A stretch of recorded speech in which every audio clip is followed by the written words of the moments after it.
I do want to come back now to a little issue. Well, it's not a little issue. It's a big issue that's been bubbling along online over the last few weeks.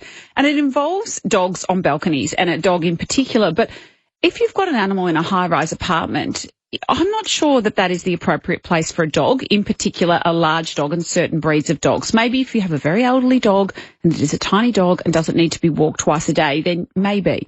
But I think given the fact that we're all pushing into high-rise, should we all be getting cats if that's the case? Georgie Purcell is the Animal Justice MP. Georgie, appreciate you coming on.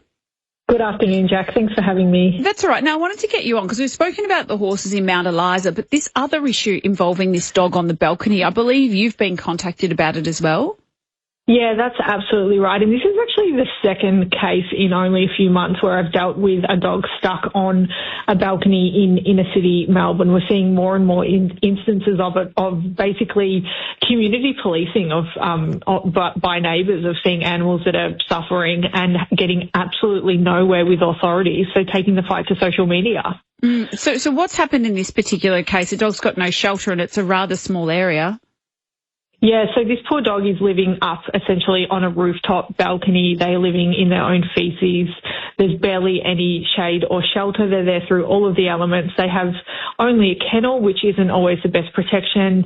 And I think probably the most heartbreaking part for me is the lack of enrichment. You can tell that this dog wants to be part of the family that took them on, but is being denied that right. And it's in instances like that we really need to see people make the right decision by that animal and, surrender them to a rescue group or someone else who will take better care of them. But this has apparently been going on since 2023 with neighbours reporting it to authorities. And sadly, it's not a breach of our animal welfare laws. Yeah, so on that, you pushed for changes to powers for the RSPCA. Where's that at now and why has the government not come to the party? Yeah, look, so right now our Prevention of Cruelty to Animals Act, those animal protection laws are failing. They're actually older than I am and haven't been updated in over 30 years. But 10 years ago, the government did make a commitment that they would modernise those laws, acknowledging that they didn't meet community expectations, yet they have failed to prioritise it.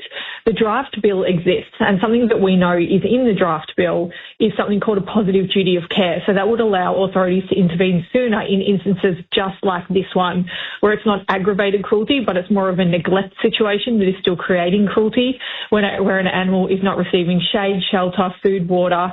But until they enact those laws, we will continue to see animals become victims of bureaucracy, like we're continuously seeing, and we're sick of that happening. The government made a commitment and they need to prioritise it. Yeah, so on that issue, what is the role of the RSPCA if they are prevented from coming in when you've got multiple complaints that last for months, if not years? Like, what's their role?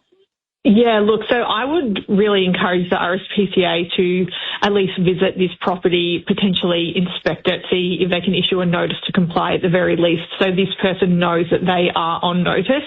They are, of course, only able to operate within the bounds of our animal welfare laws, the Prevention of Cruelty to Animals Act, which are failing and not fit for purpose, and it does make instances like neglect in particular really, really hard to get action on.